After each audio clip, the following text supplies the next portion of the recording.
يا أيها الذين آمنوا استجيبوا لله وللرسول. إن الحمد لله نحمده ونستعينه ونستغفره ونعوذ بالله من شرور أنفسنا وسيئات أعمالنا من يهده الله فلا مضل له ومن يضلل فلا هادي له وأشهد أن لا إله إلا الله وحده لا شريك له وأشهد أن محمدا عبده ورسوله صلى الله عليه وسلم وعلى آله وصحابته ومن سار على نهجهم واقتفى أثرهم إلى يوم الدين أما بعد. إخوتي الكرام, dans la conférence précédente, nous avons expliqué que l'enracinement scientifique consiste à l'acquisition de la bonne compréhension et à l'accroissement des connaissances. Nous avons aussi vu le cheminement à suivre pour accéder à l'enracinement scientifique. De ce fait, dans cette intervention, nous allons expliquer l'origine des erreurs, des manquements et des transgressions afin de les comprendre et de savoir comment y remédier. Ces erreurs, ces manquements et ces transgressions émergent généralement d'une mauvaise compréhension et d'un manque de connaissances. Aussi, lorsqu'on parle de mauvaise compréhension, cela veut dire que l'individu n'a pas acquis le niveau requis pour comprendre les paroles des savants et les enseignements religieux. Il est possible qu'il ait assimilé les sujets de base que tout musulman ordinaire de la masse comprend, tels que les questions de croyance et de manhaj en général, les préceptes de la croyance des gens de la sunna et du consensus concernant les noms et attributs d'Allah subhanahu wa ta'ala, le destin et autres. Il en a probablement même mémorisé les arguments et en connaît les significations. Tout cela est bien en soi. Néanmoins, il n'a pas le niveau de compréhension pour approfondir ces sujets et les développer.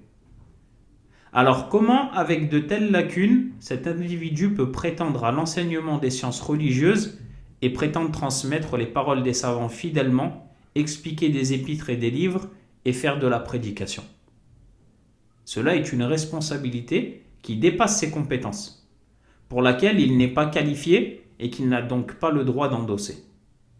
Il doit laisser cette responsabilité à ses ayants droit, les gens de science, les étudiants enracinés, dotés de bonne compréhension, desquels il ne fait pas partie. Il doit se restreindre à ce qui répond à ses compétences, sans jamais les transgresser, comme cela sera expliqué dans la prochaine conférence, Inch'Allah ta'ala. Aussi, le problème ne se limite pas à cela.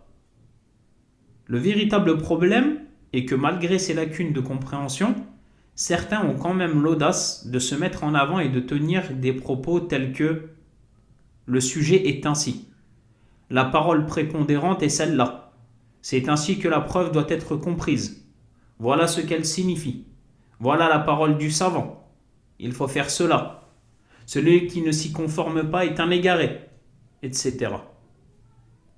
Voyez avec Internet et les moyens de communication modernes tels que les groupes WhatsApp, les comptes Twitter, Telegram, Facebook et autres, qui ont aisément donné la possibilité à ceux ne satisfaisant pas aux critères fixés de déballer leurs sottises et leur ignorance, de critiquer et de parler sur les gens, de causer des troubles et de perturber nos jeunes et même d'importuner les gens de science. Alors que lorsque nous estimons ces individus à travers les critères de la science et de la raison, ils ne valent rien. Dès que le débit Internet est faible, qu'ils n'ont plus accès à Google, à la Maktabat Shamila et autres, ils n'ont plus aucune science. Ainsi, le fait que ces individus prennent de telles responsabilités est la première raison des problèmes affectant la da'wah et cela renvoie à une défaillance scientifique. Ensuite, la seconde raison est la question de l'approfondissement des connaissances, c'est-à-dire l'érudition. Aussi, lorsqu'on fait référence à un manque de connaissances, cela veut dire que l'individu n'a pas rassemblé les connaissances satisfaisantes. Quand bien même celui-ci a une bonne compréhension et lu certains ouvrages et explications des gens de science. mais il n'a pas atteint l'étape de l'enracinement et de l'étude minutieuse des encyclopédies de référence telles que nous l'avons décrit dans la précédente allocution. Aussi, un sujet ne peut véritablement être compris que lorsque toutes ces notions sont réunies. Alors comment, avec aussi peu de connaissances, cet individu peut-il prétendre à l'enseignement des sciences religieuses et transmettre les paroles des savants fidèlement, expliquer des épîtres et des livres et faire de la prédication? Les informations qu'il ignore peuvent affecter les avis qu'il aura choisis. C'est pourquoi l'individu endossant ses responsabilités sans avoir rassemblé les connaissances satisfaisantes est lui aussi considéré comme faible sur le plan scientifique. Il faut bien comprendre que le manque de connaissances n'est pas un problème en soi. Cependant, il le devient lorsque certains individus s'autorisent à traduire les paroles des savants simplement parce que dans le meilleur des cas, ils ont étudié la langue arabe quelques mois en Égypte ou ailleurs. Ça le devient lorsque certains s'autoproclament prédicateurs parce qu'ils ont seulement lu quelques livres ou assisté à diverses assises de sciences. Ça le devient lorsque certains se permettent d'enseigner les sciences religieuses, expliquer des épîtres et des livres parce qu'ils ont uniquement obtenu un diplôme universitaire ou un semblant de tazkiyah, de recommandation. Et je dis bien un semblant de tazkiyah car j'expliquerai dans des prochaines interventions les problèmes liés à celle-ci. Quand est-ce que celle-ci est nécessaire? Comment devons-nous agir lorsque la personne a une tazkiyah? Comment devons-nous la comprendre? Et ainsi de suite. Ainsi, ça le devient lorsque certains individus abordent des sujets sans les avoir approfondis, en ne connaissant qu'un seul avis sur la question. Alors que Cheikh al-Islam ibn Taymiyyah, rahimahullah ta'ala, a à plusieurs reprises dans ses ouvrages blâmé cette manière d'agir. Afin de mieux comprendre, si une personne lit le hadith du prophète sallallahu alayhi wa sallam, khalaqallahu Adam ala suratihi, le hadith de Abu Huraira radiyallahu anhu, rapporté par l'imam Muslim dans son authentique, Allah Azza wa Jal a créé Adam à son image. Il lit ce hadith dans Kitab al-Tawhid de l'imam Ibn Khuzayma rahimahullah ta'ala et se contente de son explication, à savoir que son image fait ici référence à Adam. Allah subhanahu wa ta'ala a créé Adam à son image, à lui, à l'image de Adam. Et que l'avis selon lequel cela fait référence à Allah Azza wa Jal, c'est-à-dire Allah Azza wa Jal a créé Adam à son image à lui subhanahu wa ta'ala, est nul et n'émane que de quelqu'un qui n'a pas compris la sunnah. Ça, ce sont les explications de l'imam Ibn Khuzayma dans Kitab al-Tawhid. Dès lors, si cet individu entend quelqu'un dire que cela fait référence à Allah Azza wa Jal, il va, en se basant sur son manque de connaissances, le qualifier d'anthropomorphiste ou au minimum d'ignorant. Alors que s'il avait approfondi son étude de la question, en suivant la méthodologie que nous avons expliquée dans la précédente conférence, il aurait su que l'imam Ahmad rahimahullah ta'ala a affirmé que cet avis, de dire que cela fait référence à Allah subhanahu wa ta'ala, sans lui donner de description ni de représentation, est celui des gens de la sunna et du consensus à l'unanimité. Et que nier cela était une erreur de la part de l'imam Ibn Khuzayma rahimahullah ta'ala. Voyez donc comment les choses se sont inversées. Cet individu a fait de l'erreur l'avis qui ne peut être contredit. Ainsi, qui commet ce genre d'erreur ne le fait qu'à cause de son manque de connaissances. Et cela est une chose qui a trop souvent été remarquée chez certains qui ont eu des prétentions quant à la prédication et à l'enseignement des sciences religieuses sans en avoir acquis les qualifications suffisantes.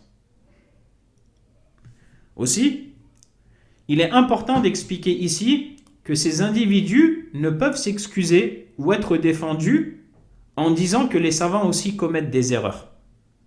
Sachant que personne ne peut nier cela après que le prophète sallallahu alayhi wa sallam ait dit « Kullu ibni Adam khatta wa khayrul khatta'in at-tawwabun » Donc dans le hadith de Anas ibn Malik radiallahu anhu, qui est rapporté par l'imam Tirmidhi ainsi qu'Ibn Majah et d'autres, le prophète sallallahu alayhi wa sallam a dit: tous les enfants d'Adam commettent des erreurs et les meilleurs de ceux qui commettent des erreurs sont ceux qui se repentent.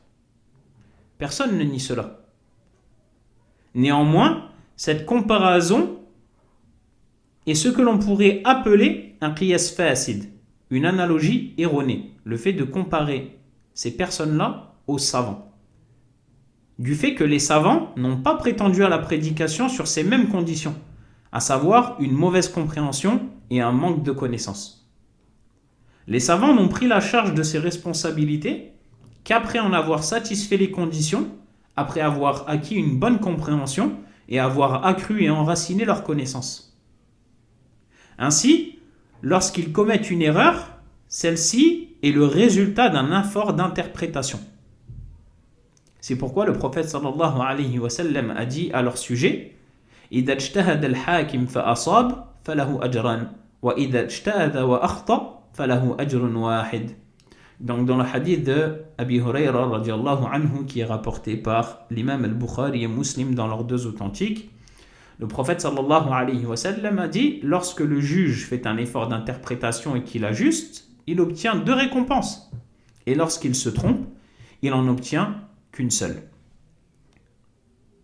Ainsi, lorsque les savants commettent des erreurs, c'est le résultat d'un effort d'interprétation et non pas d'un manque de connaissances ou encore d'une mauvaise compréhension. Donc, on ne peut comparer ces gens, ils ne peuvent s'excuser et ils ne peuvent être défendus en faisant ce genre de comparaison. Aussi, lorsqu'on rappelle ces conditions, il n'est pas rare d'entendre que ces critères sont difficiles à satisfaire, qu'on crée des problèmes et rend la prédication difficile, que les personnes qui prétendent à de telles responsabilités veulent seulement transmettre la science et faire profiter leurs frères, qu'ils ne font que traduire, lire l'explication d'un savant d'Al-Usul al-Thalatha, Al-Qawa'id al-Arba', etc. En dehors de faire abstraction au fait qu'ils ne répondent pas aux critères fixés pour de telles responsabilités, le problème est qu'il ne se passe pas un jour sans que l'on voit ces individus passer à l'explication de l'Aqidat al-Wasitiyya, de Kitab al-Tawhid, de l'Aqidat al-Tahawiyya et autres, alors qu'ils n'ont pas étudié ces livres auprès des savants et n'ont pas été autorisés à les enseigner. Puis du jour au lendemain, ils deviennent des références, répondent à des questions, émettent des fatawas, prononcent des mises en garde, alors qu'ils ne sont pas enracinés scientifiquement et ne sont pas légitimes et qualifiés pour de telles responsabilités. Voyez alors où a mené la négligence de ces critères.